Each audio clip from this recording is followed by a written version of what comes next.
As Hershey emerged as a mega food corporation, it found itself with a bitter competitor. While most of us think of business competition as two completely separate entities duking it out for market supremacy, the situation was a bit more complicated for Hershey's chocolate. Their fiercest competitor would come from Mars Incorporated, a company that they ironically helped build up in what started out as a symbiotic relationship. In 1923, Frank Mars, founder of Mars Incorporated, turned to Willie Murray, president of Hershey Corporation, for help. Looking to develop the Milky Way bar, Frank asked Willie to supply him with the necessary chocolate. As Mars Incorporated was just a regional company operating out of Minneapolis, Minnesota at that time, Willie agreed, seeing Mars as nothing more than a customer. Unbeknownst to both Frank and Willie, the Milky Way bar would soon become a smashing success and would catapult Mars near the top of the market. The two chocolate giants soon became fierce competitors at the national level. Nevertheless, Hershey continued to supply Mars Inc. its chocolate. While the two chocolate companies would compete for consumers, Hershey gained significant revenue from Mars Inc.'s continued purchase of Hershey's chocolate. This bitter partnership would continue into the 1930s. After the split, Mars Inc. vowed to overtake Hershey as king of chocolate.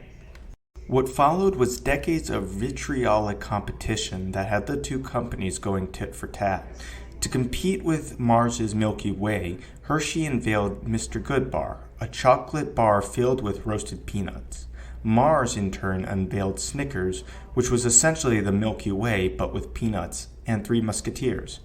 This competition wouldn't remain limited to the world of chocolate. Soon, the two companies directly involved themselves in current events. With military tensions rising during the late 1930s, U.S. Army Captain Paul Logan asked Hershey in April of 1937 to develop a heat-resistant chocolate bar that could supply high energy amounts. The result was the Ration D Bar. The bar was bitter, paste-like, and chalky.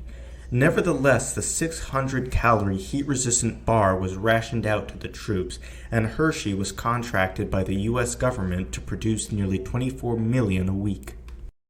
Not to be outdone by their arch-rivals, Mars Incorporated also unveiled its own take on heat-resistant chocolate. Known as M&Ms, Mars coated chocolate in a protective shell, which raised the melting point of the chocolate inside. Quickly proving popular with the troops, M&M's enjoyed far more staying power than its Ration D Bar competitor. During the 90s, the competition between the two companies became so bitter that they nearly went to court. Like during World War II, the U.S. government contacted Hershey to create a bar that could survive the heat.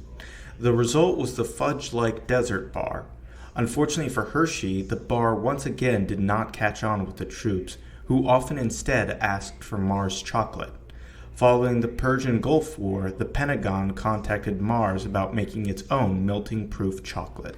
This infuriated Hershey, who soon leveled accusation of exceeding FDA sugar allowance at Mars.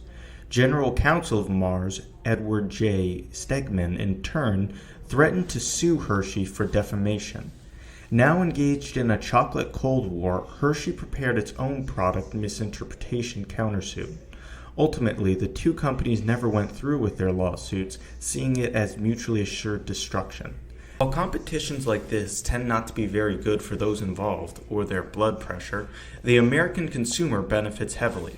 Many of our favorite candies, like the Three Musketeer and Mr. Good Bar, would never have come to fruition without this rivalry.